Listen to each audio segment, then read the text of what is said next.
Program Director at the Government Performance Lab based in New York, and I direct our role with the What Works Cities initiative. So I'm also joined today by my colleague, Jen North, who I will just ask to introduce herself for a moment as well.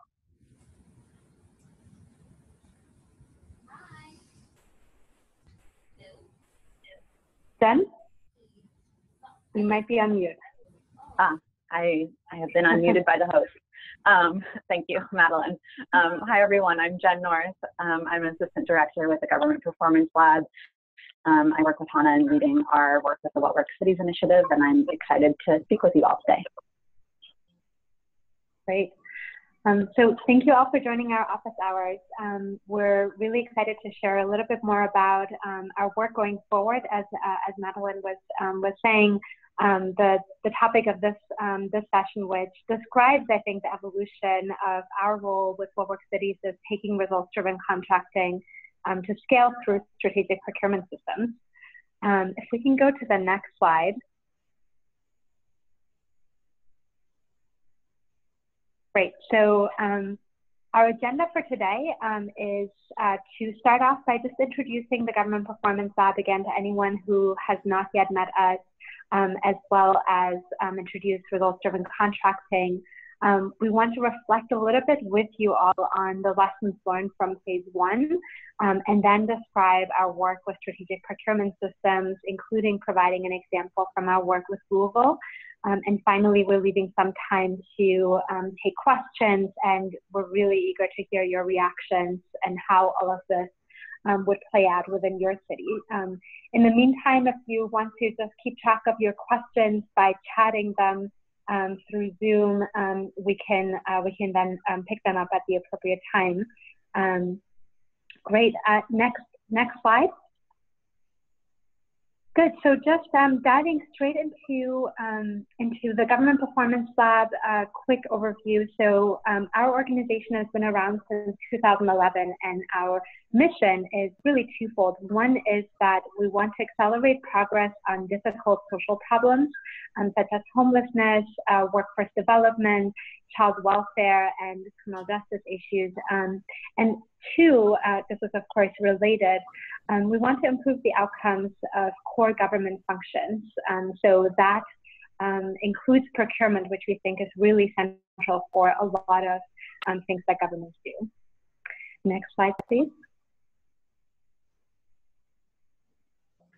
Great. So to advance on our mission, our primary method is to actually provide direct technical assistance to government. So this both helps us gain hands-on experience and learn what the key barriers are to how governments function, but then also discover some of the solutions to those barriers, plus create models of success, and actually, make a difference through every single one of those projects right on the ground. So this map here shows you the 26 cities that we worked with through What Works Cities phase one. So specifically with most of these cities, we worked on sort of a range of high priority procurements related to social services, public works, and technology. Next slide. So to tell you a little bit more about sort of our framework and our approach to procurement thus far, and we're sort of building on that in phase two, we wanted to just share a little bit more about results-driven contracting again. I think many of you have hopefully experienced a lot of this work, but we wanted to reframe it and also just share it with you in sort of a sequential manner. So as I mentioned in phase one, we primarily help governments apply results-driven contracting on a specific set of projects in specific. Is someone jumping in? Sorry. Hi, it's Danielle. Okay. Oh, hi, Danielle. Great. So I was just mentioning that in phase one of What Works Cities, we had been helping cities apply results-driven contracting to specific projects. So between 1 to 3 projects per, or procurements per engagement. And specifically what this comprises are a set of strategies that we help apply to procurements that cover the entire solicitation process from the very beginning when a government is just trying to figure out how to best procure for a specific good or service, through the eventual contract having been executed and the government trying to figure out how to best manage it so that it can achieve the best results from it. So the first set of strategies you can see at the top of the slide here is really focused on how to understand the problem that you're trying to achieve, and also the sort of short-term and long-term outcomes that you're trying to attain through the contract. This seems really self-evident, but what was found is that governments are oftentimes not taking that step back to really think about what it is that they're trying to accomplish with a contract before they renew a contract or go out to procure for a vendor to help them. But if on the government side this happens, this is something that is done really intentionally, then you can build off of the goals that you have set by both developing metrics to help you actually be able to measure your progress during the course of the contract, and also more intentionally structure the procurement to be successful. And as a sort of next step in that very first early phase, it's important that governments actually spend more time researching the capabilities of the vendor community to better understand how those capabilities match up to their goals. Because what you might find is that if, for example, there are no vendors that are going to be really strong in meeting all of the specific goals and delivering on all of the specific services you have set out, that it might be worth it to actually break down a procurement into multiple procurements, or encourage vendors to actually partner up in applying for submitting an application so that they have complementary skills. As part of that research on vendor capabilities, you're also trying to understand just how competitive the market is, so you can start to anticipate what kind of responses you might obtain. And finally, you might find that actually the best way forward is not to go to the vendor community and doing the stuff, but to build in-house capabilities. So all of that sort of informs the very early structuring of the procurement and how you're going to think about it. Is really important to build on a foundation of a really clear understanding of what goals you're trying to accomplish. The second set of strategies builds further on that. So here we're really trying to think about how do you best align the incentives of the vendors with what you're trying to accomplish. And part of this, you're really trying to think about how do you make the most of the expertise that your vendor brings.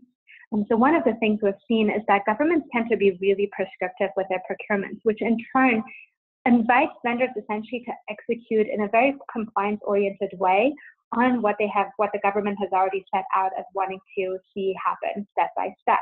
Instead, you might get much better outcomes if you're actually inviting vendors to leverage their expertise and all of their related experience to suggest solutions and to try to be more creative and innovative in coming up with things that maybe in just drafting the RFP or the procurements you have not even thought about. So that really requires being intentional about what components of the RFP are framed as requirements and what components are framed as suggestions or even intentionally left open with an invitation for proposals. Another related component or strategy under the sort of second phase of results-driven contracting approaches is to think about how to align incentives in terms of how you are structuring the contract and the payment. So this can be structured in really simple ways. Choosing a fixed price contract is oftentimes preferable to choosing a cost type contract, because you're basically paying a lump sum for the entire sort of deliverable or service that's being provided, and that way there is no incentive to spend more hours on the vendor side to be able to charge more. It can also be a little bit more sophisticated. So for example, you could actually tie a portion of payment to the results you're trying to attain. And in that case, you really want to be careful to make sure that that is actually appropriate, because in some cases that also can introduce some risks. Another simple way to encourage better performance is also to actually base some of the future procurement decisions on past performance.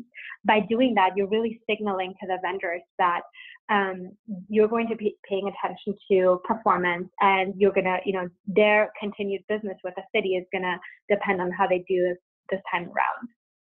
So, and now to the final set of strategies. We actually think these are some of the most important in terms of actually generating value during the course of the contract. And that's sort of everything that happens once the contract is executed.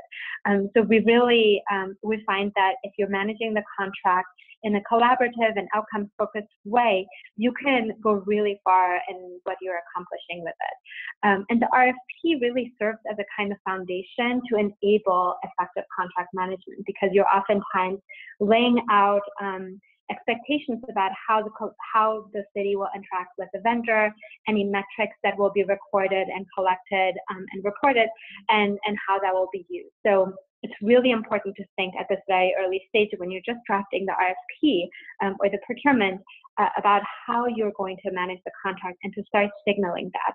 And specifically, what we think is really important is to actually lay the expectation that there'll be regular meetings between the city and the contractor. And this is especially important for really high priority contracts where you'll be monitoring the progress and you'll be celebrating successes and resolving issues that come up.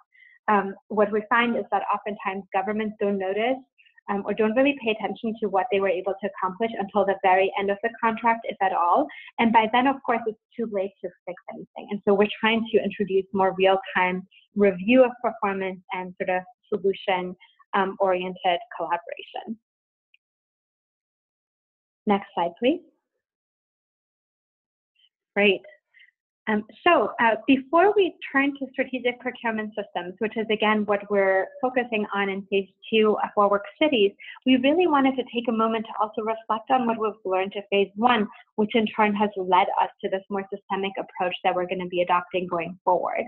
So one of the biggest lessons for us was confirmation in some ways that procurement, in fact, is a really big challenge that hinders cities from being able to implement high priority policies effectively and make the most of their contracted spending. So while we were able to help cities implement results-driven contracting in specific projects that we're really excited and proud of, with regard to what our partners were able to accomplish and continue. We also recognize that in some cases they created these amazing pockets of success, but weren't quite triggering systems changes and unleashing government staff to go on and use results-driven contracting in lots of different areas. So specifically, there are 3 challenges that we think limited results-driven contracting from spreading when we were taking a project-based approach. One is that city staff in general were still only realizing that, particularly for high priority procurements, this was a problem, that they were realizing that their contracts were expiring very close to the date of expiration. And so this made it a huge challenge for them to actually be able to do anything about those contracts that would set them on a different course if things weren't going well. So part of the lesson learned is if we want to spread results-driven contracting, we have to detect and identify contracts that are going to expire much earlier in the process so that there is time to plan effectively for the reformed approach. A second key challenge is that to spread contracting, these sort of best practices with regard to contracting, governments need more training and more support. And so we were able to provide that on individual projects, but we were not, our sort of main focus was not to train staff and to build that capacity. And we're trying to figure out ways that we can build that more into our work so that the cities are essentially equipped to apply the approaches without our technical assistance as well. And then finally, I think one of the things that continues to be limiting is that procurement is still not perceived as sort of a tool that can help cities attain their high priority goals and improve outcomes for residents. So we really still are looking for ways to elevate procurement to be part of a broader system that high-level officials are paying attention to because it matters so much in terms of what they're delivering for their residents.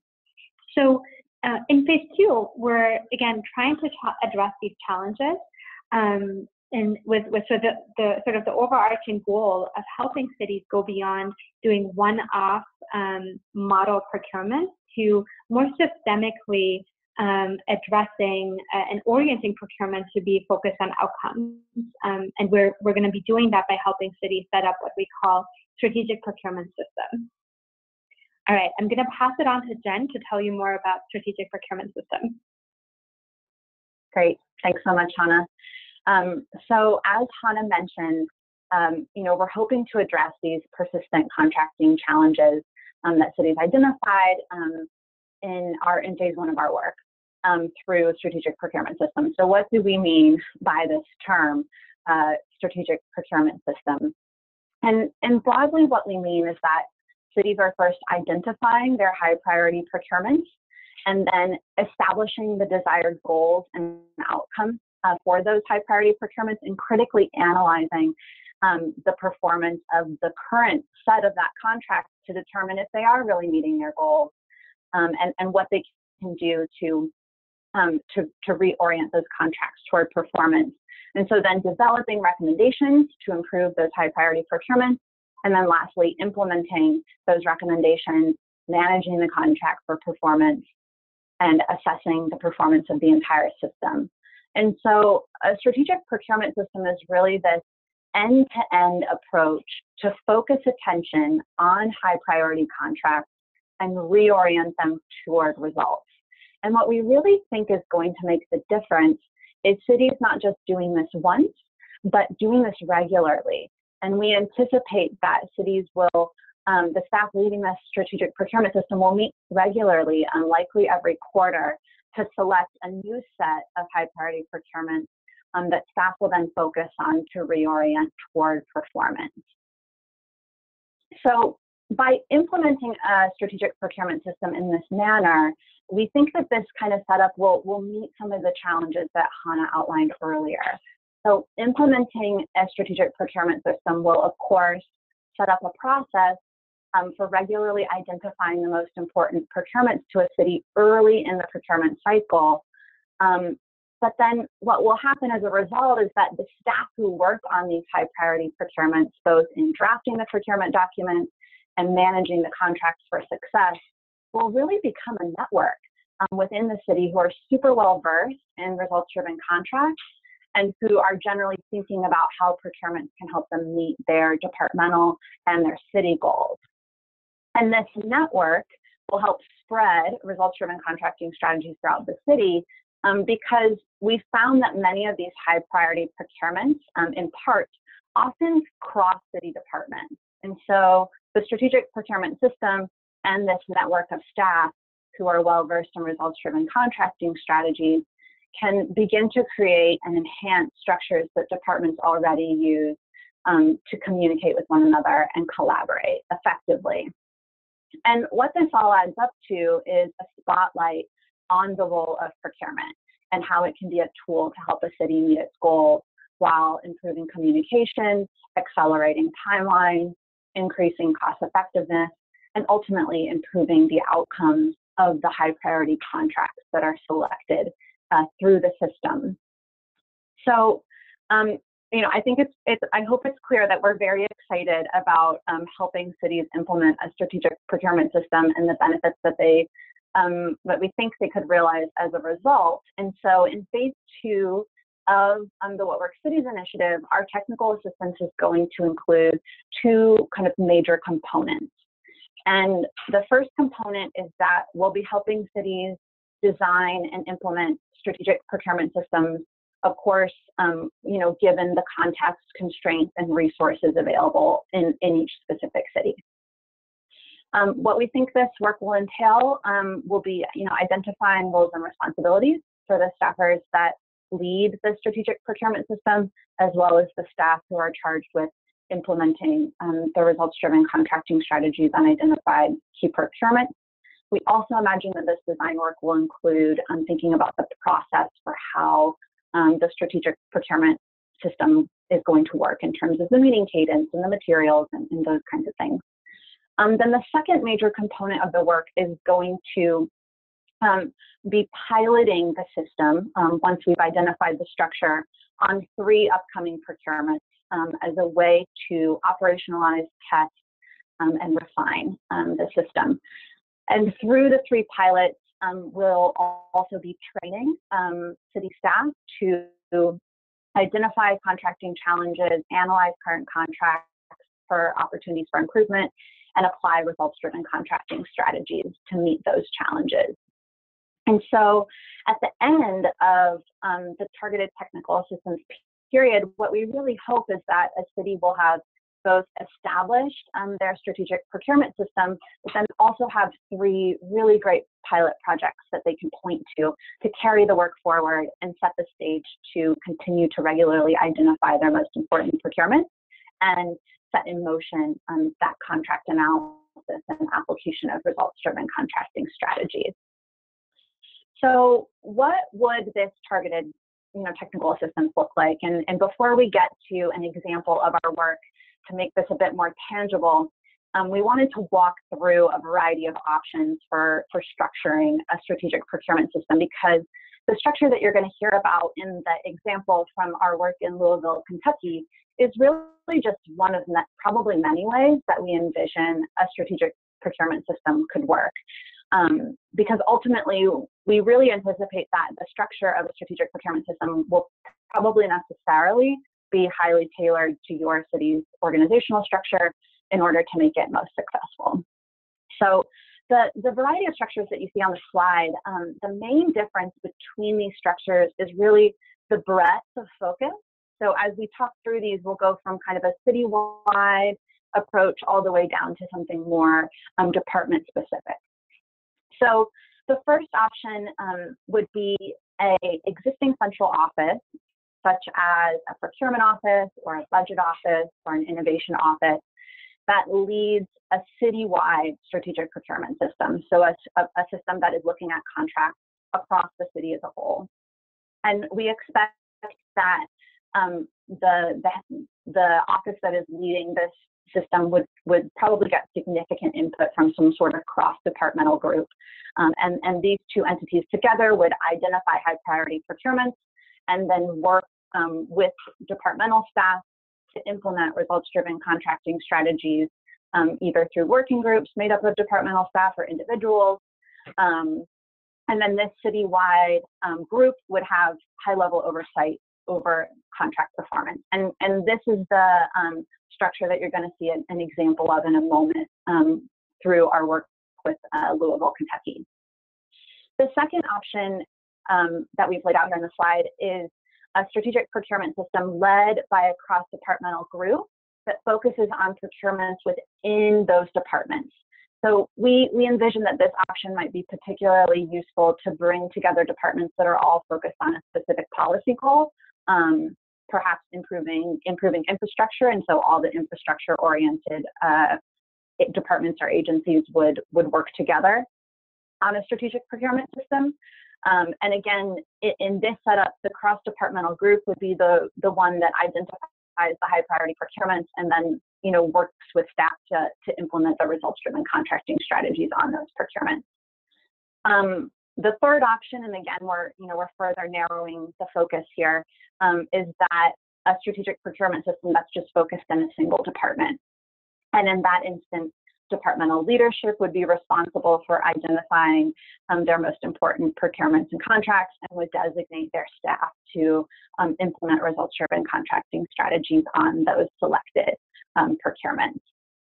And then, the last approach on this slide, and what we currently hypothesize will, probably play a role in many of our projects, is a structure that's customized to your city and perhaps borrows components from several of the options on this slide.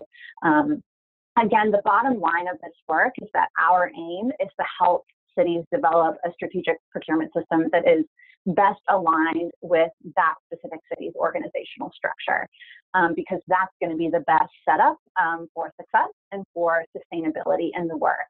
So we're most interested in how we can leverage, existing management structures to focus more intentionally on producing results for your most important procurements and contracts.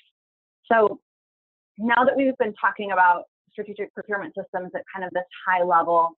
I'm going to turn it back over to Hannah to make this a bit more tangible for you all and walk through an example of what this looked like in our work with Louisville, Kentucky.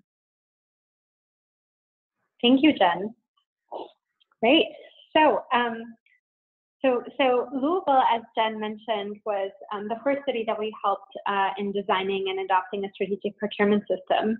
And a little bit of background about Louisville before we dive into the strategic procurement system aspect. Again, like most cities that we've worked with, what we found in Louisville is that the city was renewing contracts pretty much at the last minute, year after year, without leaving enough time to assess past performance and ways that they could improve the outcomes to meet their objectives.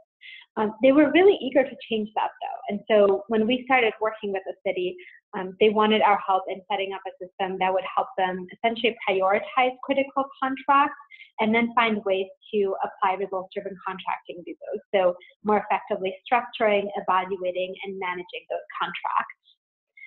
In addition, they also wanted to find ways to encourage more dialogue and collaboration amongst departments and beneficiaries as well as vendors.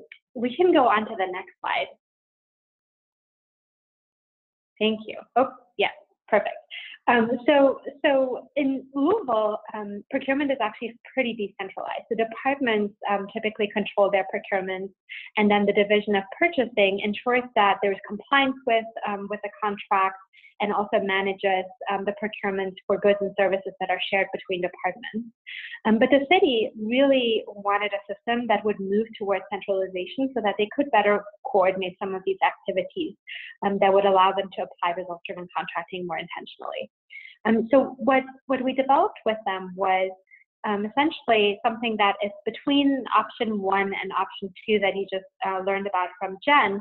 So using a cross-departmental group to lead the design and implementation of the strategic procurement system, but having that cross-departmental group reach citywide and be led and coordinated by the purchasing department. So the cross-departmental group was primarily, first of all, it was called the Executive Procurement Committee in Louisville, and the individuals that were on the committee were primarily selected because they were representatives from departments that did a really high volume of important procurements and contracts. This was also a way for the purchasing department to gain buy-in from some of the most critical people in the city and get their input in designing a system that would really work for them.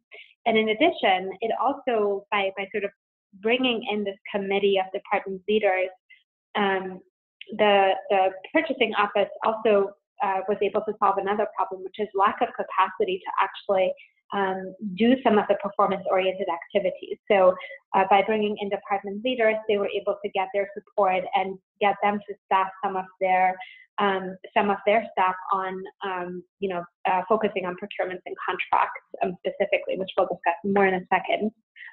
Next slide, please. So with our help, essentially the city designed a system that runs every quarter, and this slide sort of shows you what that cycle looks like every quarter. So they've actually since accelerated this to take place on a monthly basis, but when we were working with them, it was quarterly, and it consisted of 3 phases. The first phase, which lasts between 1 or 2 weeks, involved the Executive Procurement Committee actually, reflecting on the upcoming procurements and contracts that most need extra attention, and then appointing working groups for each of these procurements and contracts. So each of these the working groups that were going to be assigned to work on and essentially reform that procurement or contract included 3 people. One would be a member of the purchasing division who would have overseen the procurement or contract, another person from the user department that actually manages the procurement and contract, and then an outside department as a way to essentially bring in more of a fresh perspective, but also allow for knowledge sharing once the reform is completed and changes have been implemented. In phase 2 and 3, you can see this here in the sort of 4 to 6 week timeline.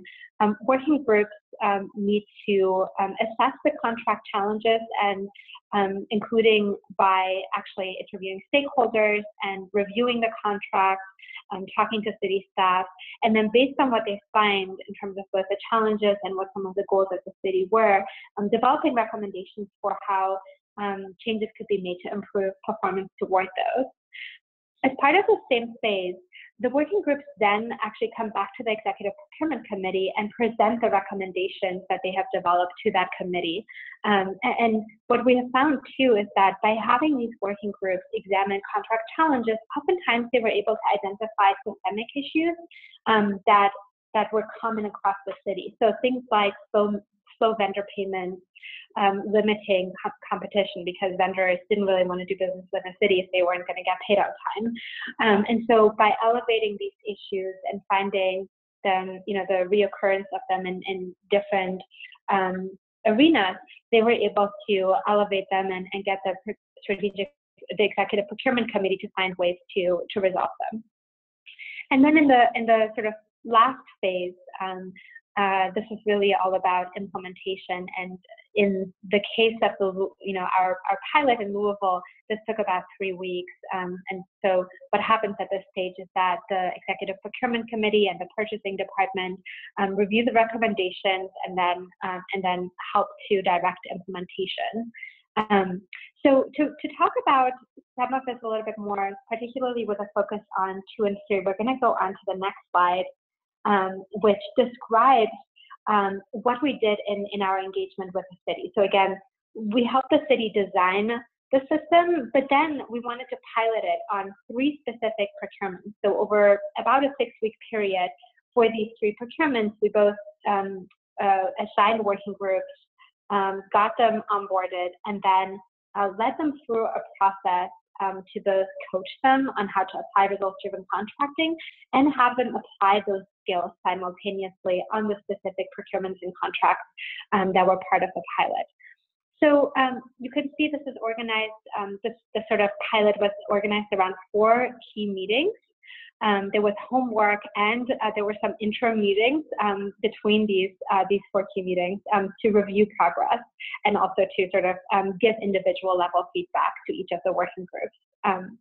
So the first and second meeting, you can think of those as having really been focused on identifying the challenges with the procurement and even stepping back a bit further to actually introduce what we're doing and what the strategic procurement system is about. But to identify the challenges of the procurement, we were able to coach the working groups to sort of both review the contract for key red flags and then identify problems using an evaluation form that we provided them. We also helped them sort of guide conversations with staff that interacted with a contractor to further be able to gain insights into what was hindering contract performance through interviews. And then the third and fourth meetings were really focused on addressing the challenges that were raised and preparing for presenting these to the Executive Procurement Committee. So through these sessions, we had an opportunity to share with the working groups examples of results-driven contracting from other work we had done so that they could really have in their mind some models and some inspiration for what they could be doing with the procurements and contracts at hand. And as part of this too, the working groups were able to brainstorm together how they can resolve some of the challenges that they had previously discussed. Next slide, please. Great, so this looks familiar, I hope. So we're back to our results-driven contracting slide. We think that this is really, I think this slide really summarizes what it is that we were trying to accomplish in Louisville. We were trying to get the city to use results-driven contracting on many, many more procurements and contracts than we would have been able to help them fix through a single technical assistance engagement. So the pilot that I just described and the 4 meetings that sort of were kind of curriculum to coach staff on results-driven contracting really were all about equipping city staff on using best practices that we had discussed earlier. And so what we really wanted to do was make sure that they felt confident to be able to go out and the next time around, during the many more cycles of this that have taken place since our engagement, be able to apply results-driven contracting and tackle brand new challenges and goals that they might have in new procurements that they're encountering. Good. So as I mentioned, we've been really excited that Louisville has been able to continue the work that they had, the system that they had set up. They have also used it as a way to get at other system level goals, especially around vendor diversity. And so what they found is that the strategic procurement system has essentially provided them, sorry, the lights just went off, has provided them with a forum to be able to tackle high priority goals that are system-wide and related to procurement, in addition to sort of the performance orientation, being able to make strides toward other big important goals like issues around equity in the case of Louisville. So very good. So that is our Louisville example. If we can go on to the next slide. So we would now love to hear your reactions. This is one of the first times that we're presenting the new work that we're going to be doing. And we also want to take your questions. So, really interested in hearing your thoughts and how you think this might or may not work in your city. So as you jump in, please introduce yourself first with what city you're from and what your role is, so that we can have a little bit of context, and then we can talk.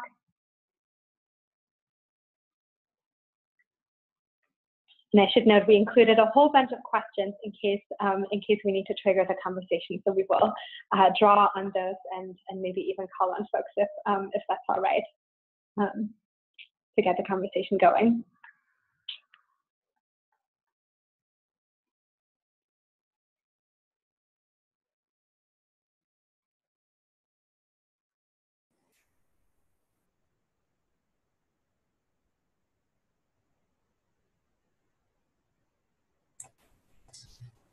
Hi, this is Laura jumping in from Boston. Can you guys hear me?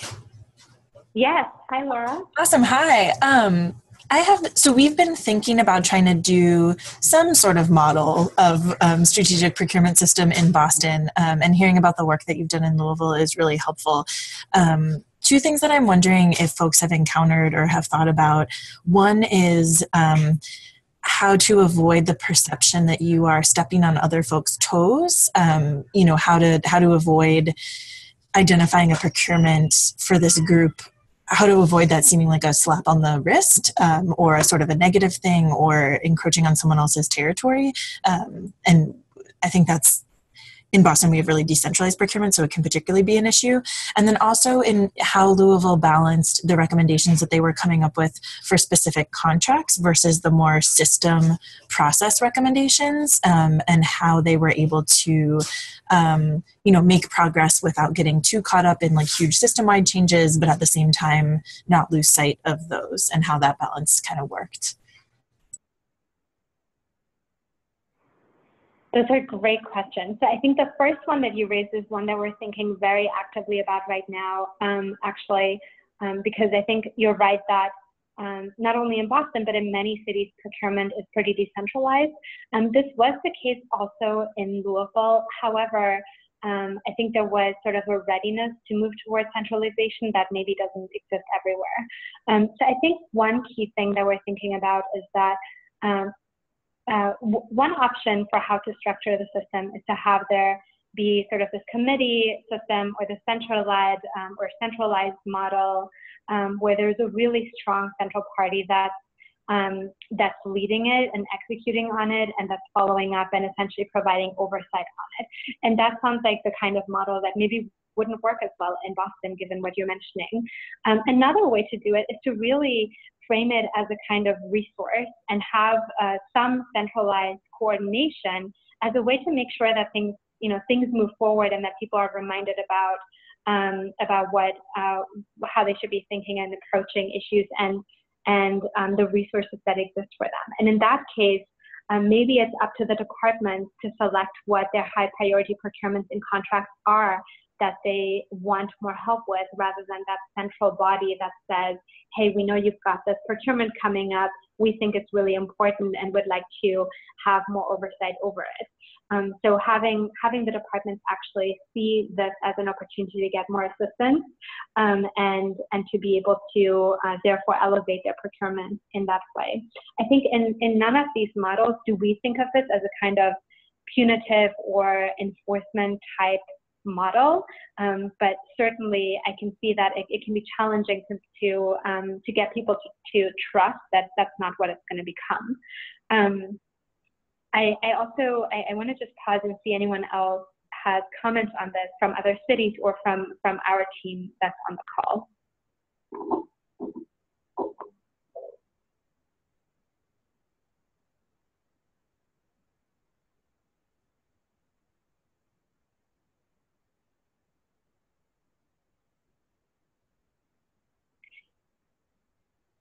If not, I will just also speak briefly to your second question.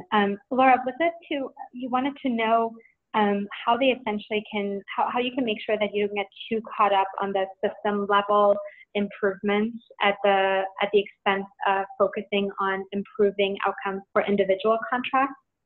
Was that the question?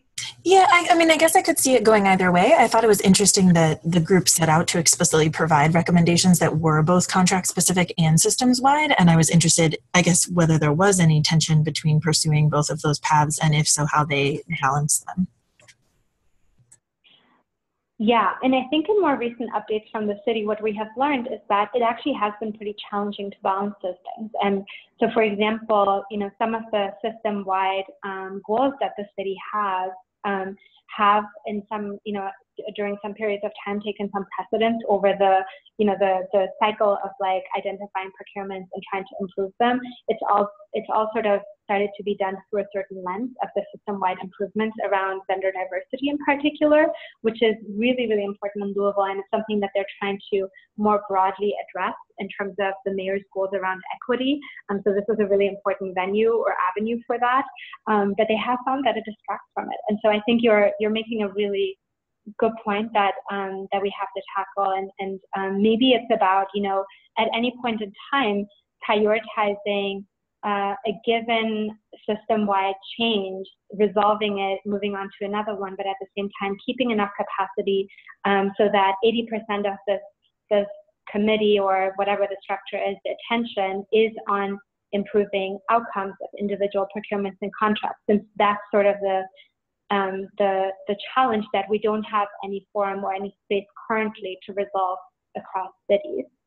I think you're totally right that the system-wide improvements can also there is sort of no end in sight sometimes with some of them, especially when it comes to procurement. So we have to be careful not to get too caught up in the process changes.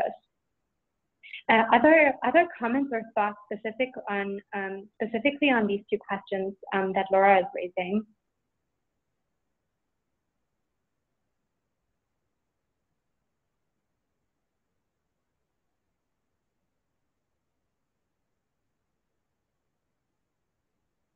Great. Thank you, Laura. Any other questions or reactions? I see that we've got some folks on from Corona.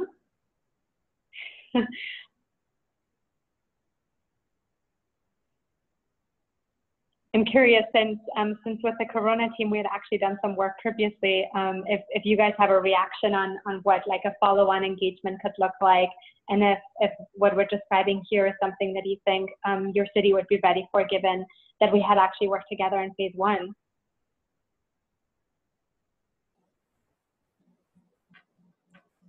Hi everyone, this is Madeline. Corona folks, we can't hear you. I think that your audio isn't enabled, but we can see anything that you chat. Oh. They couldn't, oh, okay. All right, let me text them.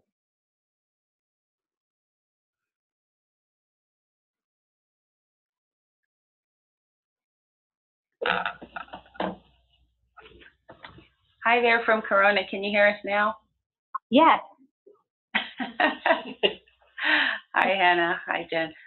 This is Sita, the purchasing manager. I'm sorry, I heard you say Corona. I didn't hear your question, but as I look at the discussion questions, I did have two comments. For question number one, does your city already prioritize important procurement? We are kickstarting that here. A lot of our data on contract renewals, like Louisville, we do our renewals on the fly or when there's an urgency. So we share the same situation here as Louisville did. So we're starting to think ahead when we know that there's expirations coming up in the following fiscal year. As we renew this year, we're starting to notify the department. For instance, we have our water and power department. There's a mass RFP that our staff person's doing here that needs to prepare in October. And it's probably over several different engineering professional services that we're soliciting all at once. And contract awards are going to be probably about 20 or 18 contract awards. It's called a mass RFP, and we only do it so many years. And so this year we're taking the initiative to notify the departments that we need to collect their statements of work, any other important information in order to prepare our RFP package. Now that's one mass procurement, but we're hoping to start notifying the internal customers sooner. At the same time, we need to learn how to find a way to notify our vendor base as well that, hey, these are up and coming efforts that are going to be coming up in the months to come. But again, we've just started trying to have those important procurements set up for success in the future. And I think the other point I wanted to make was what elements of the SPS is really relevant right now. Really what's been on my mind, and I've been talking to our CIO about, is RFIs, really understanding our vendor base, what our vendors can do, our services. I feel like sometimes we haven't gotten to know them enough where we know all the different skill sets that they probably carry. We might contract them for one service when they probably have other things that they can do for us, but we're just unaware. And then secondly, knowing what other vendors do out there. We aren't in the practices yet as doing RFIs, like it's something we do on a daily basis, but I do think it's something that it's worth doing, our market research, which I know is part of the SPS model you guys have designed. How do we get there? I'm not quite sure yet, but we're trying to start talking about the concept of making it the culture here, that we do more research before we actually go out and try to develop our own scope or figure out, maybe there's something we need to do in-house before we actually try to go solicit a vendor to do it for us. So those are two things we're currently working on, and hopefully we can get Harvard back on to help us with the SPS development. Well, we love the progress you've made. This is awesome. And yes, if it's helpful ever, we're happy to chat one-on-one more and just help you brainstorm, even if it's not through a formal engagement, how you can continue to strengthen that systemic approach. And again, we're at the stage right now where we want to learn as much as we can from you about, which of these approaches can take hold and how to make it stick at the system level effectively. So thank you for sharing that. This is so exciting. I'll have to report back to Hillary, who I think couldn't join, but her and Greg will both be so excited to hear what you guys are doing. This is awesome. And we'll happily take you and Jen and Hillary back if we can for this effort, because we're starting to ramp up again on it. Thank you, Sita. That's great. Good. Any other questions or comments or reactions?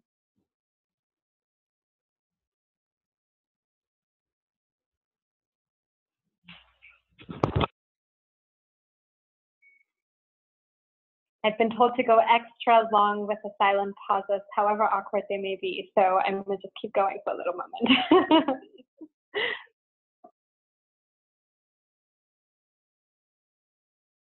All right, very good. Well, thank you all so much for joining us today. This was really, really helpful for us to just hear a little bit about some of the questions that you have and hearing about the direction we're going on and to what extent this is already taking hold in your cities. Definitely reach out and email Jen or myself if you have more questions or want to talk more about any of this. And thank you to the RFA team for setting this up and getting everyone online through Zoom. Thanks. Great. Thank you so much, Hannah.